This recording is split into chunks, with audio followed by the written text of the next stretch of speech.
Hello and welcome to this ASA for Education video series. In this series, we'll be discussing key issues that educators in Australia face when it comes to technology in the context of recent and current events. My name is Sarah Baker and I'm the Head of Editorial Southern Titles for Prime Creative Media Publications in Australia, which includes Education Matters magazine. I'll be hosting today's panel discussion and I'm joined by Mr. John Salceda, Head of IT at Loreto College, Coorparoo, Mr. Marshall Thompson, CEO of Accurus, and Mr. Jason Matzer, co-founder of Accurus. Mr. Paul Murren, Director of Technology at Ipswich Girls Grammar, and Mr. Rod Bassi, Oceanic Sales Director for Acer Computer Australia. A warm welcome and thank you, gentlemen, for giving up your time today to participate in this discussion. The COVID-19 pandemic has made an indelible impact on school communities in Australia. And while there have been challenges, we've also seen educators, parents, and students come together in remarkable collaborative fashion to adopt and adapt to online learning programs. On the topic of online learning, I'd like to start our discussion with the following question to all our panelists. What do you think are the biggest challenges of online or remote learning? And on the flip side, what are some of the advantages? Paul, we'd like to address this first question to you. Yeah, so I guess from our point of view, our biggest challenge from a teaching and learning perspective during online learning was to find a balance between screen time and keeping the kids engaged. The teacher, obviously, while the student's at home, the teacher doesn't get to see what other distractions the student might have with a phone beside them. It's not always visible on a virtual platform. And as we're a boarding school as well, we're actually still providing online learning, even though most of the students have come back. So we're now calling that a blended learning model, where we have students in our classroom and students virtually, and it's finding the balance for the teacher to be able to deliver successfully to both types of students.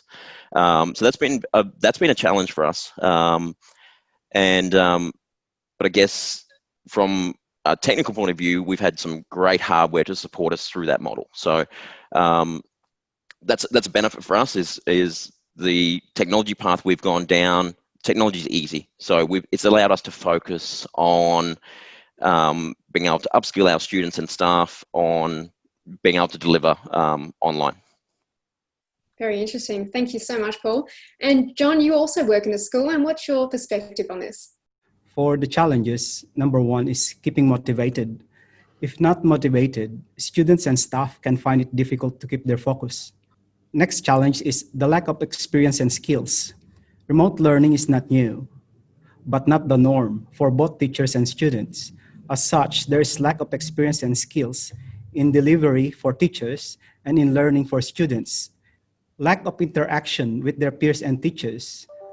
A lot of students reported that they did not feel comfortable asking questions of their teacher in an online platform. Students may be left confused due to the lack of confidence in asking for clarification. Checking for understanding was then a challenge to staff, as many of the younger students were not really engaging with them online. In terms of advantages, since the remote learning started, we have seen an improved technical skill in both usage and navigation of online learning platform for both staff and students. This has resulted in increased confidence in using technology, which then resulted in more creative ways in teaching, like familiarity with use of forms, stream, effective use of videos in teaching and learning, just to name a few. Remote learning has forced every student to take ownership of their learning, so that's an advantage. This helped the parents, and with the help of also of the parents and the guardian and the school staff. It can be difficult for some students, but over time, once we identify students that are struggling, then we're able to help. Thank you, John. Well said. Very interesting in this whole new world we live in. And Jason, I'd love to hear your point of view on the subject as well. I think we're talking about it from the parents at home with the kids' point of view, like we're really seeing it and feeling it. And the challenges for us at home are juggling the competition between trying to do work. We're all based in Melbourne. Marshall and my company is Victorian based, so everyone's effectively working from home. My wife's working from home. I have a 2-year-old son and a 9-year-old son.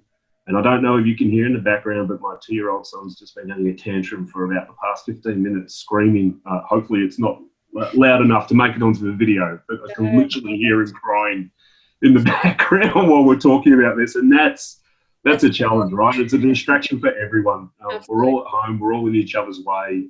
The flip side of that is, I've never spent so much time with my children.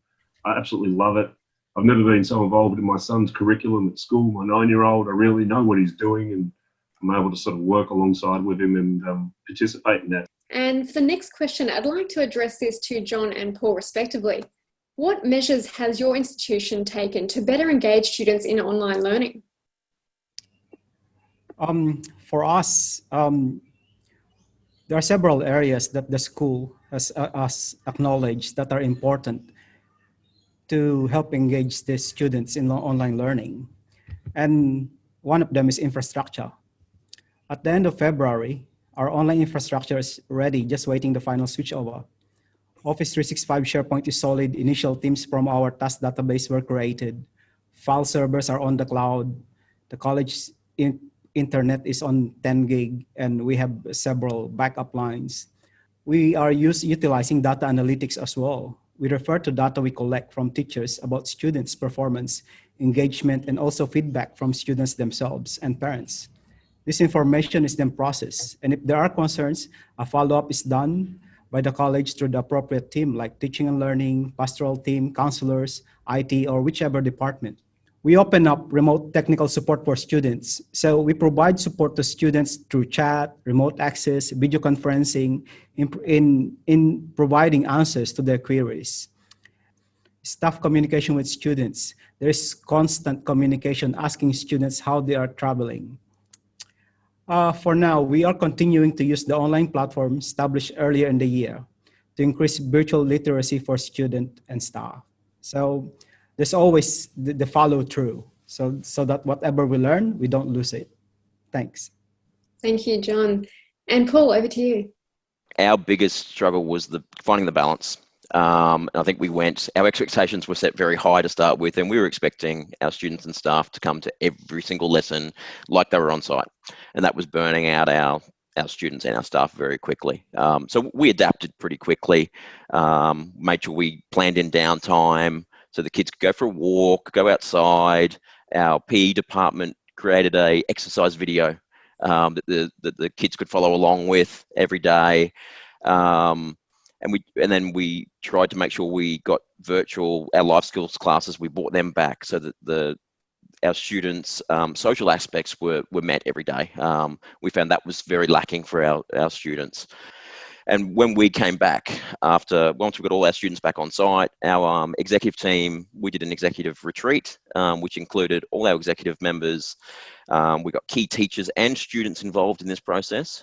We have a external entrepreneur in residence, so she hosted this event, and we looked at, this is where we were before online learning, this is where we went to, and what will we retain as a school and to keep fresh in case we have to go back online again. And it was such a worthwhile experience to get the students' perspective, teaching perspective, and some external insight as well. We've taken those lessons and adapted it as we've gone. Mm-hmm. Wow, thank you for sharing that, Paul. It's really interesting to hear. And on that note, I'd just like to show a short video on online learning provided by ASA.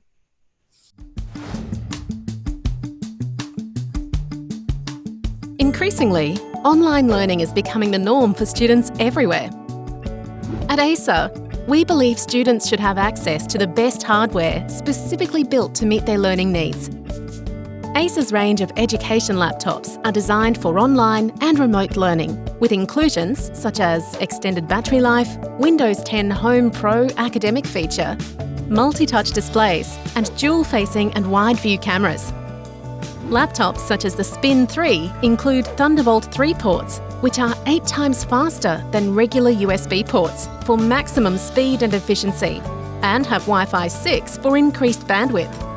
They also support the use of ASA's new Garageable pen, a tool that can run for 1.5 hours on a mere 15-second fast charge.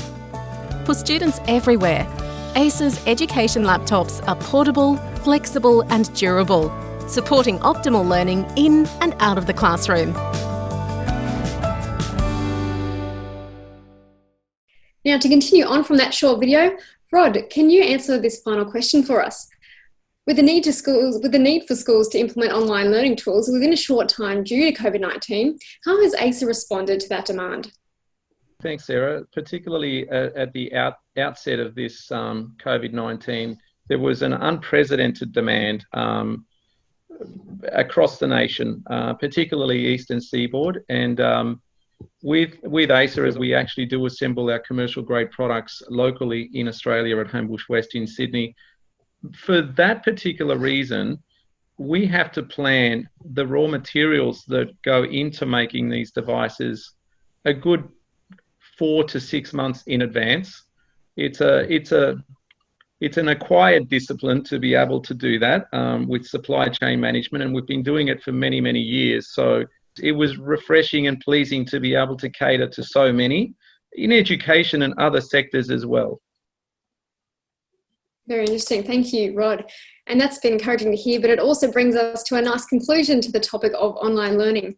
I'd like to thank everyone on the panel for participating today. I've certainly learned a lot from this session, and I hope our viewers found the discussion just as useful and informative. We also hope you will join us for the other videos in this ACER for Education series. And on that note, goodbye and see you soon.